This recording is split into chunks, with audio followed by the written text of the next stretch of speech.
أعوذ بالله من الشيطان الرجيم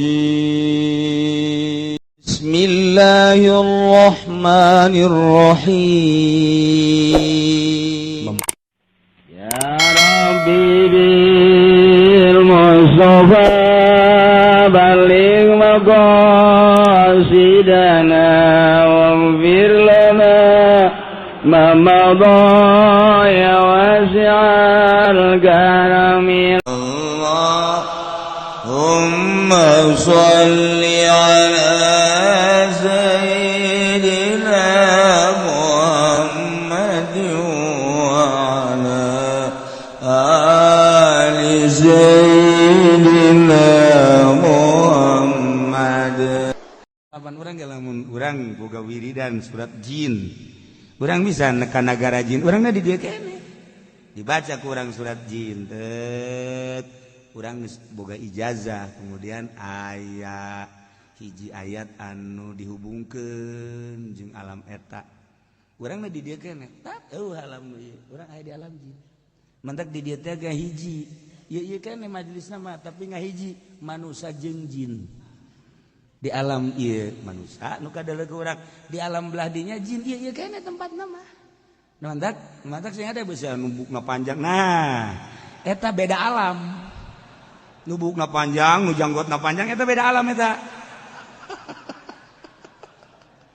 jelema ada di dia kene kos gitulah ieu carita hikmat alamna iya kene daerahna mah urang ka Banten di bawah tah ku jin aya anu sok dibawa ku jin daerahna eta kene Banten kene kan nu fungsi teh dua hiji Kesultanan Banten nomor kedua di Kota Serang teh di Kota Serang teh aya kerajaan jin jadi ti mimiti Cikande eta kerajaan jin jatang ka Pasarau eta kerajaan jin ke aya di kerajaan di Kesultanan Banten beda teh beda rajana mantak lamun urang pas jembatan Cikande uluk salam dirinya kayak di Pasarau uluk salam bali meuri samping urang dirinya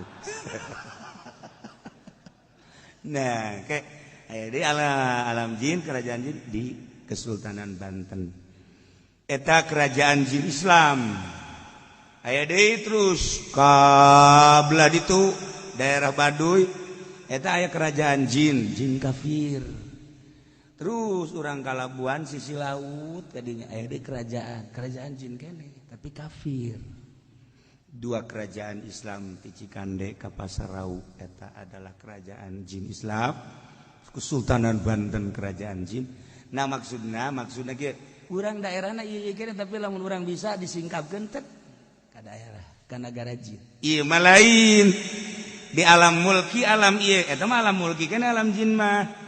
Alam jin teh alam mulki kene urang dibere ku Gusti Allah kaleuwihan sebab geus teresep ka dunia teresep ka makhluk hubungan teresep teh geus hubungan nafsu jeung setan dibere anugerah ku Gusti Allah nyaba ka alam malakut di alam nu eta mah hese nyaritakeunana lantaran tama jarang nu nyaba hanya kutub-kutub aulia jeung para aulia-aulia Allah anu dibere anugerah ku Gusti Allah nyaba ka alam malakut Kangjeng Rasul Kangjeng Nabi urang bisa nyaba ti alam mulki minal Masjidil Haram ilal Masjidil Aqsa ti Masjidil Aqsa ka Sidratil Muntaha lamun Kangjeng Nabi mah jelas di abadikeun dina Al-Qur'an subhanallazi asra al ayah atuh umat bage bisa lantaran Kangjeng Nabi teh uswatun hasanah nurutan urang sepak terjang Kangjeng Nabi tina aqwal af'al jeung ahwal nah sesuai pisan jeung Kangjeng Nabi aya ridho Allah dibere urang nyaba ka alam malakut saha nu bisa nyaba ka alam malakut Syekh Asnawi caringin eta teh geus bisa nyaba ka alam malakut geus puguh Sultan Hasanuddin Maulana Yusuf Syekh Mansuruddin nyana geus bisa nyabah ka alam malakut sebab nyana di Mekah hayang ka Banten nyana teu kudu meuli tiket urang makan kudu meuli tiket ngaranna leuwih hiji ngaran bae geus afkir Tapi saya Mansur teu kudu make tiket, teu kudu make visa. Sup ka sumur Zam-Zam. Saca keluar. Ti gitu nu sok urang dipake mandi teh naon gara-gara. Cibulaka. Bisa aya bodoh ulah sok ngomong. Sok ulah memilih ikan loba jelema. Kadeuleu bodona kan. Iya. Segala sumur 7 segala naon. Aduh.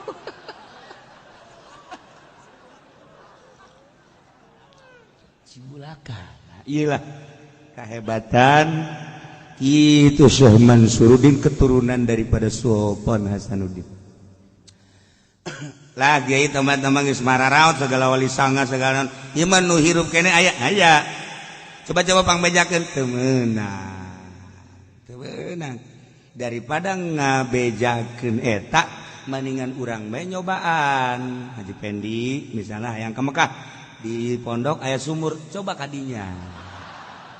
Becak anakna, iya bapak udah ke Mekah sebab nggak ada, geus jam 2 jam, 3 jam mah ada ngambul lagi, udah nggak ada rohnya. Ya Allah, udah saya coba-coba, nah itu bukan ilmu mah tuh. Nah iyalah makhluk Allah hamba Allah anu hate nangis lapang hiji bae Allah atuh kun fayakun Allah dibikeun. Artinya dibikeun teh deuk ka mana maneh gae dalan luhur, jalan handap, jalan sapatala cek Gusti Allah. Masya Allah. Itulah alam aulia Allah geus bisa nyaba ka alam malakut. Maka teu deui wiridanana atuh di bulan Rajab hayang supaya kos Kangjeng Nabi bisa hiber maca sholawat. Baca sholawat sampai sapeting 4444. Tuh siapa hiber hayang dibere 4444 geus dari ti heula we goblok. Hayang nama meureun baca sholawat 3 haju hiber mana aya? Saya sholawat, kalau tasbih siap-siap. Jangan isugan, tali na kencengkeun loba boga tasbihna. Geus aya batur hayangan jual. Lain tasbih jualan tasbih. Nah, sholawat itu nu mana? Nu urang resep eta akur jeung urang. Obat ge. Ieu obat bagus jeung dokter ieu obat bagus can pugu akur ka jeung urang. Darahna, tensina kan diakurkeun heula. Ternyata oh ieu mah paramek akurna, nu ieu mah bodrek. Nu ieu mah prokol, nu ieu mah itu padahal mah kolot tapi bodreksin beda. Atuh geus kitu bae pengobatan mah aneh. Ieu sih mah make bodreksin cager wallahu alam. Aing mah asal bodreksin cager. Berarti jiwana kanak-kanak ya budak. Nah, baca sholawat loba-lobana. Sok, ngeunang bae urang saminggu dicoba.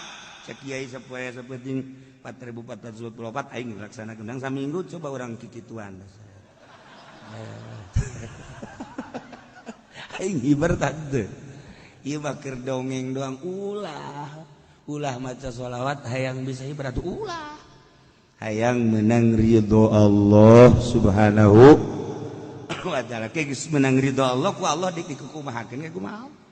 Ulah besi boga urang maca sholawat dah hayang bisa berulah hayang teterak ditembak lah japaeh-paeh bae hayang maju usah lah jangan maju usah dengan ngadon ulin doang jauh duit nu aya ge tilok dibangunkeun ka masjid kamu salat tilok ieu mah cenah kula mah cenah hayang bisa ibadah we cenah ieu naon supaya maju usaha nu aya ge tilok berarti ngabohong mentak lolobana pang gede-gedena ngabohong mah pedagang. Sebab nu ka kiai minta doana supaya maju cenah jang ibadah. Boro-boro geus aya mah hati.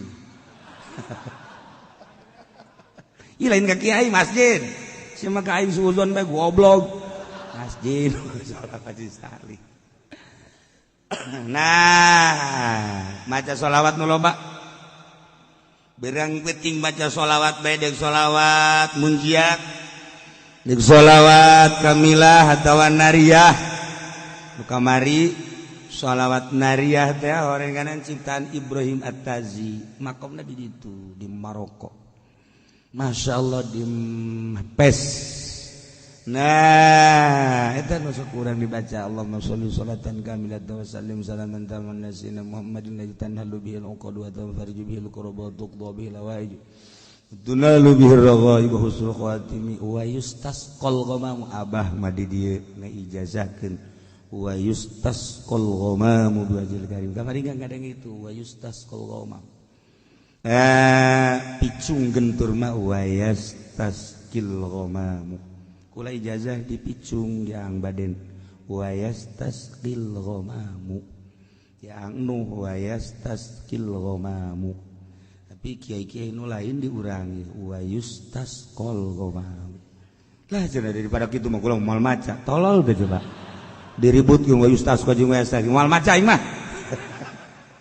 aya ge dek wa yustasqal wa yastaskil penting maca ieu mah lain riweuh kieu mah ngadengeuna ge moal ieu moal maca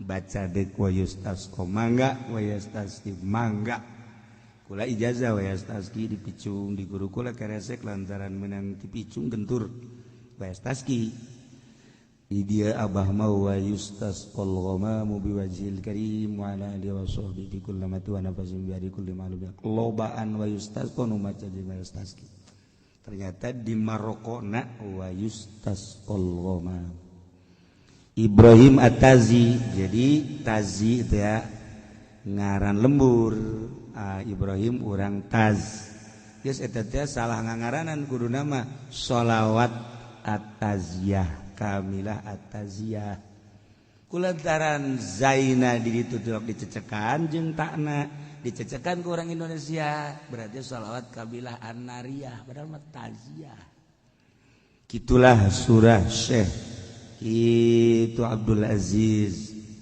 Al-Kubati ngan kulantaran geus tenarna di mana-mana nariyah masalah sebab ieu sholawat bagaikan seuneu dina pada panas bisa ngahuru kasalahan-kasalahan ngahuru dosa-dosa ngahuru kabeung berat sok lobakeun geura-geura maca sholawat eta hampang awak hampang sholawat eta mah ngan panas memehna sebab eta sholawat beda tamah beda sholawat eta mah dan mandak nu geus ijazah mangga baca nu encan ijazah kukula diijazahkeun sekaligus kabehaninya sholawat nariyah atawa taziyah diijazahkeun ajaztukum mobil tu nikah ya saya bisa nikah doang nah baca saloba-loban cenah kiai teu bisa sampai sabeting 4040 subhanallah saminggu atuh saminggu 4444 kiai ko eta 4444 emang kumaha sih bisa bilangan kos itu sholawat kabehna aya 4444 sholawat kabehna sholawat dipuat di Dalailul Khairat karangan Sulaiman Al-Jazuli kamari jarah ka ditu ka Marrakesh ka makom Sulaiman Al-Jazuli nah eta nu ngarang Dalailul Khairat cenah kurang mah moal maca sholawat nariyah lah deuk maca dalail masalah dalail sholawat nariyah panjang ting cenah nariyah mah kula mah deuk Ibrahimiyah bae nu sok dibaca paripal memeh ngaji teh ayo sholli ala sayyidina Muhammad wa alihi kama sholaita ala kita ke panjang tim cenah kieu kula mendek Allahumma sholli ala sayyidina Muhammad besek masalah da cenah kula mah Allahumma sholli ala sayyidina Muhammad wa alihi Muhammad ge bari ngedeng masalah cenah kula mah bari ngedeng ge lah deuk sameunang hayu tungtungna teu maca ieu teh jelema tah asal geus ka dieu ge nyedak kana moal maca lain ngawungkulkeun di bagus-bagus edahan di rendah-rendah ieu teh mutiara hiji mutiara anu ditembrak-tembrak di sisi jalan sanajan loba tukang cincin hating lain mutiara di etalase moal aya mutiara mah ditendina jadi wadah ke lamun anu nanyakeun ge dileubeungeut misalnya Haji Pendi di Jakarta nanyakeun mutiara beungeut kieu mah potongan mali kaluarga beungeut kieu mah alah paling hebat ya beungeut kos kieu mah ieu mah Sulaiman Kurdi bere. Oh, mau nanya apa Pak Haji? Nanya mutiara. Enggak ada juga Sulaiman Kurdi. Yang mana? torojol teh bener si Sulaiman dibikeun tah nyana ge neuleuh beungeut ongkos urang di Mekah ieu mah bangsa beungeut 10 real 20 real mal dibere tapi lamun tagog beungeut teh bangunna bener nya dibere nih 2.000 real 3.000 real neuleuh beungeut urang neangan kokan asli di Mekah di Madinah jeung Haji Pendi tek ceuli datang ka manggih nyana neuleuh lempang nu sugih kan lain kitu ai beda lempang nu sugih mah tenang gak ada ieu mah rusuh saku masih caplin tegep nu sugih mah lempangna tilok rurusan kos kitu dijauh kene wah ieu sugih beda lirikna beda lempangna tenang tilok teter-terkan kos kitu nanyakeun kok kanu asik moal aya tapi lamun teh jeung nyana aya eta ka modelanana kos kitu nah ieu mutiara ge sarua urang lamun sholawat teu nganggap mutiara macana sambarangan tapi lamun urang nganggap ieu mutiara masyaallah mandi heula urang lantaran tas jeung pamajikan ya pasti mandi lah lain baca sholawat berarti tah mah baca sholawat khusus mandi nawaitu lamun penting nawaitu guslalis salamah wal afiyah terus urang wudu suruh salat baca sholawat ieu mutiara mun urang teu nganggap bahwa ieu sholawat mutiara urang sambarangan macan tapi lamun ieu lain sambarangan ieu mutiara loba waliullah ku maca sholawat ieu bisa nyaba ka alam malakut loba waliullah ku sholawat ieu bisa naon kitu ngaranna dibere ilmu laduni loba wali-wali Allah sholihin naon eta anggapan sholawat ieu mutiara lamun teu nganggap sholawat mutiara urang api lain bae tapi lamun urang maca sholawat nganggap ieu istimewa ieu mutiara teu sambarangan jelema boga sholawat ieu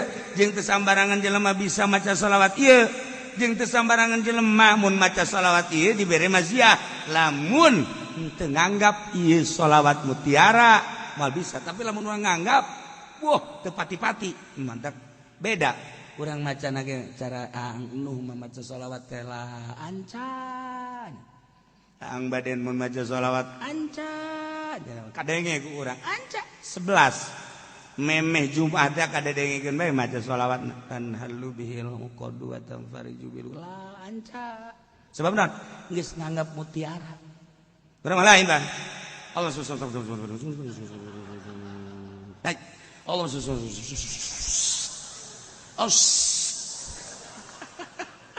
Aisyah baca naon sholawat kan gitu amat Allah udah ngomong teu anggap jarak teu anggap naona sebab teu anggap ngalamun nganggap mutiara mah kan masyaallah alhamdulillah bisa 11 ya luar biasa Allah ningalikeun memperhatikeun jeung ngadengikeun ka sholawat dimumule kurang geus tamat 4444 waduh aing ge dibere kuat ku Gusti Allah ngaluarkeun duit kade ceng-ceng sia yatim kan nah ya dibere tah 1 juta yo sia yatim piatu ya 1 juta sia abi mah rangda ye abi mah rangda ngorak nah 5 juta sia mah coba nomor SMS sabaraha siapa sodakoh teh sok aja efek samping tah ieu anggap mutiara sebab gua lagi sok ningali jelema maraca salat teu nganggap mutiara naonan anggap mutiara lamun urang kos urang boga wiridan naon gara-garana hizib teu nganggap mutiara malah naonan urang boga wirid ti guru al ayat saayat 2 ayat tapi teu nganggap mutiara naonan komo ieu mah wahyu anggap ieu mutiara wah ya Allah urang apik macana moal kebel karasa ku urang nah urang baca sholawat di jero bulan Rajab bari khusyuk anggap sholawat ieu mutiara ulah nganggap sepele ka sholawat lamun urang nganggap sepele asal maca bae moal karasana naon tapi urang dianggap mutiara masyaallah kari urang ya Allah ya Rabb dibere bisa ya maca ieu dibere kuat ya Allah lain abdi nu misakeun jeung lain abdi nu nguatkeun Gusti ya Allah abdi geus dibere karomah ku Gusti diberi karomah teh artina kemuliaan bisa maca bisa kuat eta karomah. Nu mentak urang neangan karomah teh lain kudu bisa hiber, urang neureun karomah teh lain kudu jelema bisa ngapung, lain bisa silem, lain karomah nu paling hebat diri urang dibere daek salat eta karomah. Ketika urang salat ya Allah ya Rabbi Gusti ieu teh nganang Gusti salat abdi dibere kuat batur nu garaga ge teu kuat abdi bade dibere kuat berarti abdi geus dibere karomah ku Gusti aing wali ieu. Tah aja sok tungtungna jora jasa sia mah. Sok aju ngawalikeun maneh. Ieu keur carita penghormatan ti Gusti Allah, urang dibere kuat salat, dibere kuat ngaji teh, urang dibere dara rek ngaji. Ieu karomah ti Gusti Allah. Katangga urang nu gagah, nu gendut, anu gembul teh daekeun ngaji. Urang mah anu dahar hese tapi ngaji. Ieu meureun ku gara-gara hese dahar jadi ngaji. Karomah ieu ti Gusti Allah. Daek ngaji diuk ngadengekeun lamun lain boga kamulyaan ti Gusti Allah mal kuat. Nah, hayang nyaoka karomah urang dibere daek ibadah eta karomah. Karomah paling rendah, paling gampang, paling deet eta adalah urang dibere daek ibadah eta karomah ti Gusti Allah. Hayang nyaoka karomah mata eta kos kitu. Ngan haji ulah sok ngawali-wali. Urang kasalaman teh jeung tetangga urang nu teu salat. Sia nyaho ka wali. Naon nya. Wali mah kudu boga karomah, sakumaha nabi kudu boga mujizat. Mana sia karomah sia? Sia teu salat, aing salat. Aing tah dibere karomah ku Gusti Allah daek salat. Eta wali aing ye. Cak anu disasalaman teh, salat sia husutan teu? Tah mun pelbah husu aing henteu. Itu lain karomah tah mah kos kitu mah. Penghinaan ti Gusti Allah. Kan sia pinter amat. Daripada sia salat teu husu, mendingan aing teu salat. Waduh. Jadi ribut tungtungna. Nah, geus ulah gaributkeun salat jeung teu salat. Pokona urang dibere daek ibadah, ieu adalah karomah. Ulah hese-hese eta kos kitu karomah. Paling rendah. Tinggal diperbaiki salat urang diperbaiki, ngaji urang diperbaiki, engke karasa aya perbedaan. Nah, ieu mah sakadar pangeling-eling isuk tanggal hiji Rajab menurut falaqat isulamun nairen isuk tanggal hiji. Adapun anu nanggalkeun minggu dan mangga nyangakeun ieu mah kula berdasarkan sulamun nairen isuk. Mulai isuk urang puasa 27 mun kuat leuwih bagus asa ulah sebulan. Kurang sakumaha tadi sakuatna urang. Mudah-mudahan orang gabehan diberi kuat, diberi daek, diberi ikhlas supaya puasa orang jeung sholawat orang, ibadah-ibadah nu lain bisa ku urang kapanggih di alam akhirat sehingga jadi jembatan keselamatan orang di mahsyar nepikeun ka surga Allah Subhanahu wa taala. Adapun tadi Kiai Aliuddin Muriang Nepara guru kula ngamimitian ngaji alfiah tahun 80 pasaran sekali. Beja ka abah ngaji pasaran ka mana tadinya ka Pasir Gadung ka Kiai Ali geus teh naon tadinya mimiti ngaji alfiah ka harti jasa ngeunaheun surahna jeung emang pinter. Mimitian ngaji alfiah tahun 80 awal Ramadan. Nah, tidinya langsung ke Garut 80 akhir menginjak 80 hiji. Jadi ngamimitian ngaji alfiah di almarhum Kiai Aliuddin. Hebat alfiahna, alfiah disanja. Maot kamari mudah-mudahan dihampura sakabeh dosana. Dilegakeun tur dicangkeun kuburanana, dijadikeun sinar ibadah jeung ilmuna sehingga aya dina ridho Allah Subhanahu wa taala menikmati kesenangan kubur. Urang keur ngabahas tentang fardu kifayah. Kamari dijelaskeun bahwa perang teh termasuk kana fardu kifayah. Kana al-jihadu fi ahdi Rasulillah sallallahu alaihi wasallam fardu kifayah.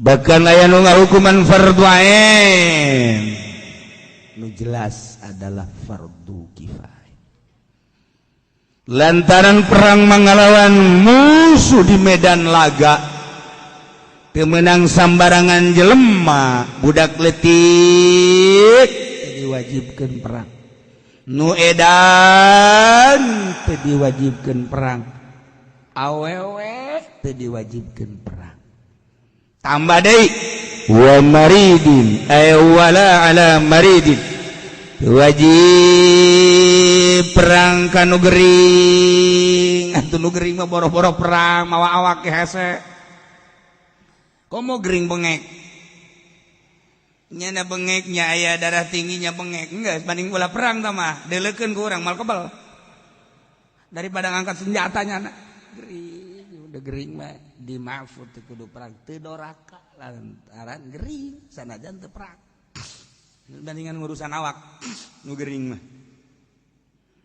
tapi lamun urang bisa ibadah beuki gering beuki gede ganjaran lantaran biasana jelema lamun keur sehat mah tilok inget ka Allah gering we saeutik aju bae zikir minimal Allah Allah ya Allah ya Rabbi ya Allah ya ranjan sungut doang ya Allah deres bae deres masak lamun aya jelema muriang masih kena totololan tolol hai saya ka dieu bawakeun cai aing goblok sia anak teh narurut jasa aing bisa kieu gering ge eta kos kitu teh adab di Gusti Allah lain kitu nu gering mah yang anak ka dieu bawakeun cai abah ieu ya Allah ya Rabbi abah ieu geus teu pati kuat ya abah teu daekeun anak masyaallah ku Gusti Allah dibere teu daek meureun amal-amal aing kurang bagus waktu keur sehatna sehingga anak kita narurut ka aing ya Allah ya Rabbi ini tadi ka anak maksudnya endahan jarauh anak aing mana kadang hayang nginum di samping hayang nginum hayang kacai tapi anak teu dareget pamajikan ge beuh aing keur loba duit mah nyana gegel hean di aing aing gering mah nyana di mana ieu teh masyaallah ya si pamajikan Gusti beureunan ieu mah dosa abdi bae tah muriang mah kudu kitu lain tolol goblok sia ulah jara rauh bae atuh aing keur kos kieu jara rauh bae man aing hayang ngising man aing hayang kieu ulah loba omong nu gering mah hayang ngising-ngising di dieu bae geus di hampura ieu ge ku pamajikanna ieu kaje emang ngising di dieu atuh saja aing mah leumpang teu kuat naon teu kuat jataina mah gede gaji sia ngomong manya nu gering sih ceritaina gede ulah loba omong atuh sia aduh, tak urang sadar. Biasa nu gering lagi tuh. Ya Allah, ya Rabb, ya Allah, ya Rabb. Nah, nu hebat deui mah kan, nu hebat deui urang keur sehat. Ieu napas kaluhur napas ka handap Allah. Allah, ka jero ka jero. Allah, kaluar Allah.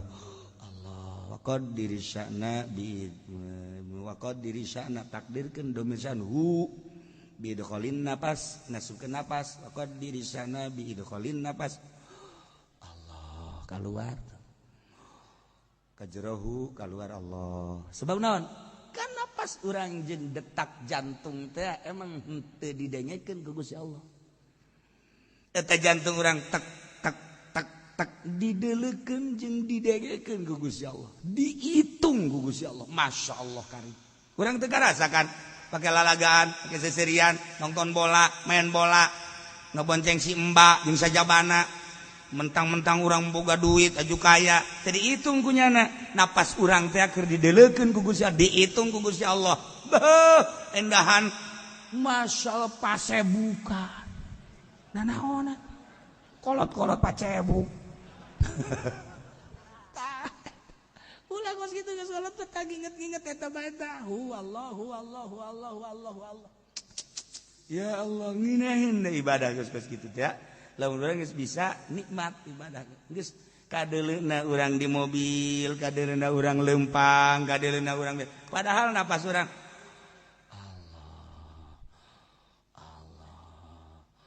Allah mun aya nu nanya ke keur Allah. Tariya tak kos kitu tah. Kayak gula kerhu Allahu Allahan cak nu nanya teh aing mung nanya deui ka sia geus masih apa geus sabar wae giliran teu boga duit mah ngahutang ban aya ditanya hu Allahu Allahan eta teh ibadah nu geus ulah kajawan ku batur sebab zikir mah masih kadang kanyawan la ilaha illallah la ilaha illallah la ilaha illallah masih kanyawan ku batut tapi lamun geus hu Allah geus teu kanyawan bari leumpang ge hu Allah hu Allah hu Allah hu Allah dan eta geus tingkatan luhur sebab boro-boro urang hu Allah hu Allahan huwal-huwalan ge huwal-huwalan eta puyuh cicing puyuh aya manuk puyuh kurang dek teh huwal cicing eta puyuh ieu eta kolot baheula kunaon ka urang jadi huwal-huwalan nya bahasa naon eta bahasa wali eta ye cak manuk puyuh teh waduh aya wali dek newak aing ge sadar sakeun huwal budak wari mah teu nyaho jawan budak wari mah kudu budak baheula da basa eta wau huwal eta bahasa puyuh huwal aya deui ngagarinjel lain deui teh mah nah ieu mah huwal ieu mah huwa eta sok inget ka dongeng eta teh si Aziz jelema bodoh belajar tarekat barang dibere zikirna teh ku jelema pasek jelema tilok salat ngaku-ngaku mursyid ngaku-ngaku mursyid jana ya Allah karim ai diberena lain Allah lain dibere Allah endahan diberena teh nyana teh wiridanana itu wiridanana lain Allah padahal tarekat bawang beureum teh bahasa Arabna naon teh basol dibere wiridana kuno pasek teh basol geus baca saloba-lobana basol padahal manana bawang beureum basol sapoe basol terus basol Musna mau make tasbih wiridna basol tapi kulantaran ikhlas dibere nyana usul ilallah dibere wusul, dibere tenang, dibere ke alam malakut, bisa hiber, bisa ka mana kumahanyana. Saya teh barara mah birina basol. Coba ge ente ge basol. Kayak lain bisa hiber da bawang beureum dararatang. Basol. Kunaon eta ikhlas. Nu mantak barangnya anak kadengikeun hebatlah pan jelema hebat mah beda. Artina beda teh aya maziah siep berharisma nu merena kan jelema pasek tilok salat keur ieu merena ngalalaga nya mah tapi nu merena ngalalaga nu ieuna ikhlas jadi kageteun situ nu merena ge datang nyana Waalaikumsalam oh guru kehela aing ulah guru-guru ya guru naon guru kieu sia kan dibere wiridan ku aing naon wiridan sia basol dibaca gua kumaha karasana alhamdulillah bisa hiber kula bisa lamun kawal laut bisa terus teu baseuh kawan wiridan bisa nang di mama ulah mama wiridan naon sia basol masyaallah bener kula mah basol beurang penting basol ya Allah aing sebenarnya ngalalaga ka sia eta mah lain wiridan torekat aing mah ngalalaga ka sia abeh maksudna sia teh abeh bikung kok sia jadi bener kieu geus atuh aing deuk guru ka sia ku arina dibalik tah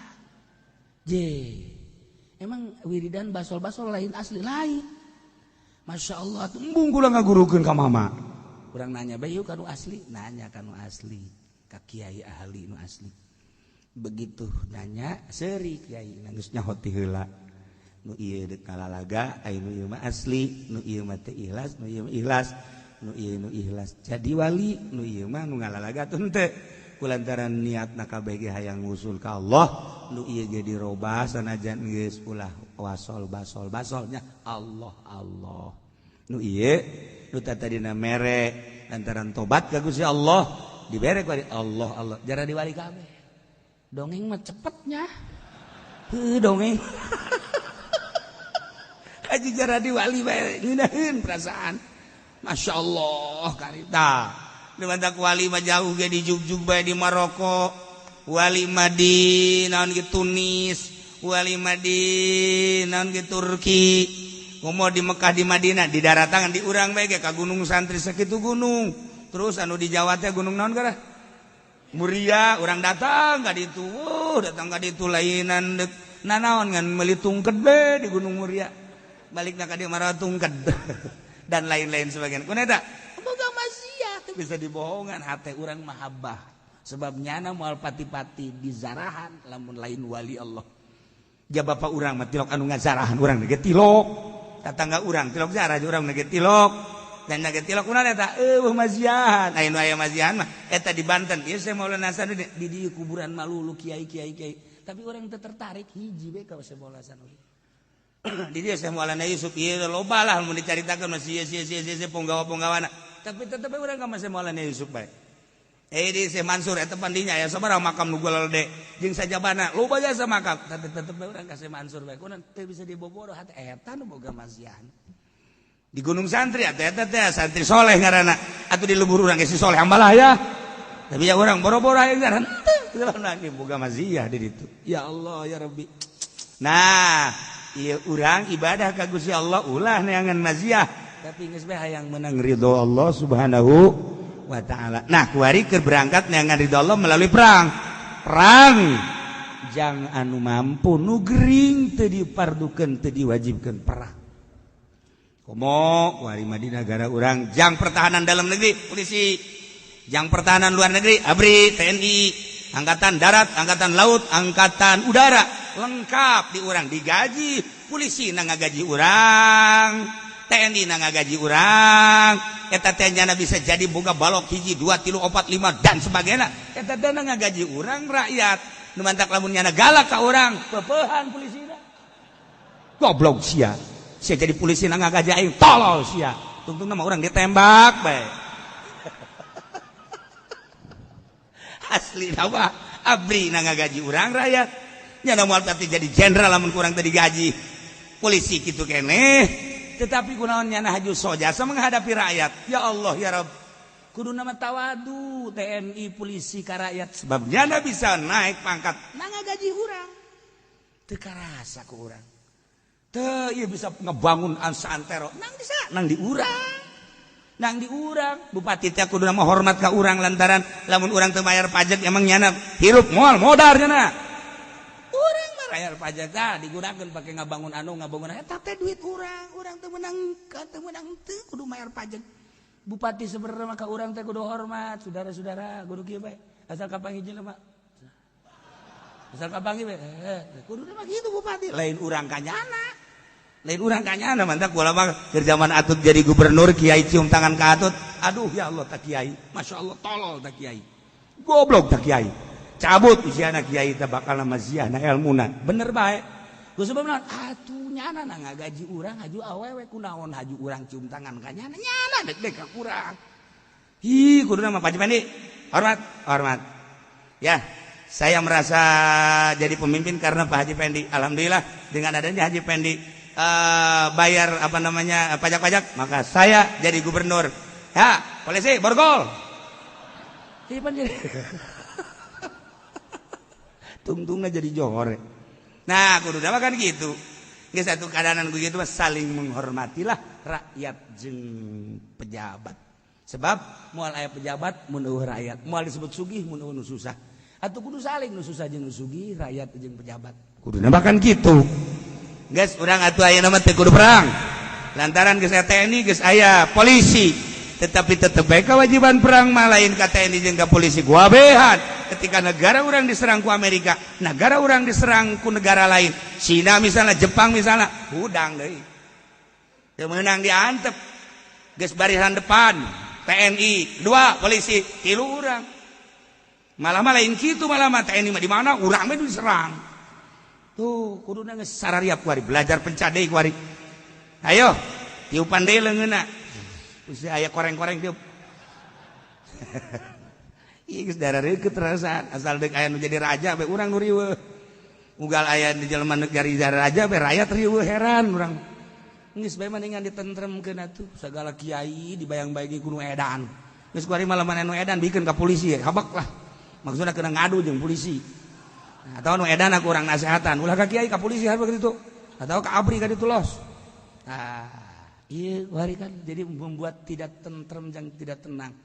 Urang geus ngadenge besan kula, geus ngadenge di Bandung, geus ngadenge di dan lain-lain sebagainya. Di mana di Serang dan lain sebagainya. Naonan isi politik kos jadi kos kieu, jadi raja mah dari raja bae. Tapi kos kieu. Nah, ieu mah situasi politik wallahu alam saha dalangna. Jeung wallahu alam deuk kumaha maksudna nu jelas situasi jadi kos kieu. Geus bae urang mah mun tayang ka Gusti Allah Subhanahu wa taala. Urang mah mudah-mudahan negara urang aman, negara urang tentrem, negara urang gitu jalalujur itu pelaksana-pelaksanana. Sakitu doa urang mah. Ya sahabat nu jadi presiden mah kos kieu bae. Geus nu gering teu diwajibkeun perang. Wa zi'arajin bainin teu wajib deui ka jelema nu pinclang perang. Atuh pinclang mah kumaha lamun ngudag mal kuat kan. Pinclang mah kan sabelah, pinclang mah sabelah. Lamun aya musuh kan kudu diudag. Aya nu pinclang kocek. Dilalaga ku musuh. Sini. Ambo budak sakumaha jeung si Betty. Ieu boro-boro nu pinclang mah perang mawa senjata ge leumpang ge hese teu wajib kana pinclang perang. Waktu jeung teu wajib deui ka jelema anu teu bogaeun leungeun, potong leungeunna, pegat leungeunna baik secara sempurna atawa sakieu atawa ramona eueuh. Eueuh. Pegat sakieu mah komo, atawa sakieu ramo ge eueuh hese. Lamun urang nyekel pedang kan kudu pake ramo. Urang kamari kan ka Turki, di Turki ningali pedang Kangjeng Nabi urang, pedang Sidina Abu Bakar Siddiq, pedang Kangjeng Sidina Umar, araya kan kabeh, pedang Sidina Ali. Diabadikeun ta pedang teh ngan kuari mah geus dimodif. Jadi begitu kurang ditinggali masyaallah, nya pendek orang pedang teh teu panjang-panjang teuing. Sedanglah sakitu pedang Kangjeng Nabi urang aya di nya. Sayyidina Muhammad sallallahu alaihi wasallam, ieu pedang Abu Bakar, pedang eta teh geus dimodif. Aya deui tungked Kangjeng Nabi Musa. Ja pendek teh tungked Kangjeng Nabi Musa teu panjang-panjang teuing. Henteu panjang gitu pendek. Sesuai jeung aya dina tafsir teh hanya semeter leuwih bener. Jadi sok urang mah nyieun pedang nyieun. Nah, tapi eta naon kana tungked nu pertama pendek. Tuh, teguh aya kan bener aya cabangan ka dieu teh tungked Kangjeng Nabi Musa. Ini keur carita pedang. Wari kan bakal tahun mana dikelilingkeun ke unggal negara. Ka unggal negara dikelilingkeun pedang eta ge di Turki kan pernah ka Indonesia. Anu baksa di Istiqlal teh. Tapi eta duplikatna teu asli. Duplikatna dijieun seperti eta nu basa di Istiqlal teh. Aku lagi ka ditu bari. Ka Istiqlal hayang neuleut coba ningali sendal tarumpah Kangjeng Nabi, kemudian ieu mangkok Kangjeng Nabi, pedang Kangjeng Nabi. Tertarik aya di Istiqlal. Tadi itu gue lagi tinggal di Istiqlal. Balik membeli kaos. Tahun sabaraha eta can gebel eta di Istiqlal. Dipermasalahkeun ban harita lantaran pengunjung teh kafir Kristen Yahudi dan sebagainya. Ieu asup ka masjid. Jadi baik permasalahan di koran di majalah Hambalaya Istiqlal membuka itu naon ngaranna? Pameran, dipamerkeun seperti eta. Lalu datanglah kan tim mancanegara Singapura, Malaysia, lain bae Islam, lain bae Muslim, kafir nari. Jadi permangan harita kan aya Gus Dur. Jawablah ku Gus Dur dengan singkat. Bebari Gus Dur mah. Kaharti deui ku urang. Ningali oh ja ieu kamari mah langsung ningali nu aslina. Masyaallah. Nah, ieu lamun eueuh ramuan deuk kumaha nyekel pedangna.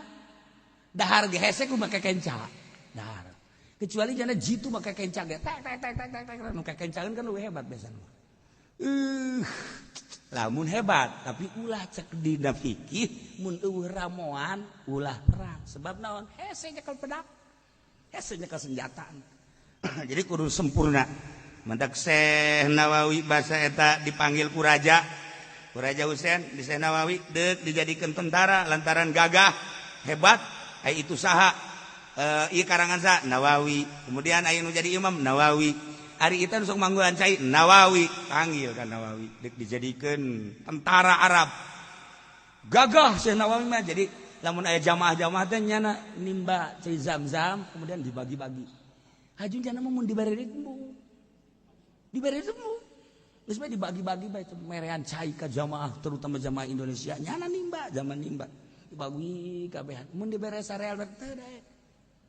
Kuari mah pan duit heula ti heula. Kuari mah duit heula invest karena. Duit heula ti heula. Teu sanawe mah batak jadi wali Allah ge. Panggil.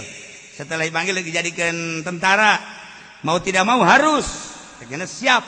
Tapi begitu diteliti, ieu na tah eueuh tah sakit. Curugna tah sakit. Terjadi. Curugna ditanya, nu kenca eueuh nu kenca ieu, nu kenca. Ieu ditanya mun cak bahasa urang mah urut naon ieu hideung kieu. Nyana ngajawab salah teu ngajawab salah. Lamun teu ngajawab ngabohong, mun ngajawab kanyahoan. Akhirna dipaksa. Wallahi.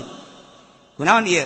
Cak nyana hampura kula waktu perjalanan Mekah Madinah ngarang kitab Sulam Taufik tengah peuting lampu parem maka kula diseungeut menta ka Gusti Allah curug kula leungeun kula nulis di luhur onta ieu curug pake nyaangan jadi lilin jadi curug da kieu be hurung tah coba isuk cobaan Haji Pendi ayo tah beulem curug sia tah pake nulis karung set asana sapoe ge innalillahi eta mah karomah lain lalagan berarti waliun min auliyaillah masyaallah padahal mah sanajan henteu sanajan ditembongkeun ieu ge bisa ngan ku embung-embungna jadi tentara minta ka Gusti Allah supaya ditembongkeun ieuna potong cek Nawawi lamun kula daek jadi tentara ieu bisa mulus ngan kula lantaran embung jadi tentara ieuna minta ka Gusti Allah ya Rabb ieu tanda supaya dipotongkeun bae Gusti dipotongkeun ku Gusti Allah ku embung-embungna jadi tentara tanggung jawabna gede mendingan kieu bae cek ngana nikmat tuh Masya Allah Karina jadi berarti anu potong leungeunna teu wajib perang wa asyalla kempleng setruk nu setruk teu wajib perang atuh setruk perang kumaha atuh teu bagaimana meh nu kos kitu perang mendingan ditembak sekaligus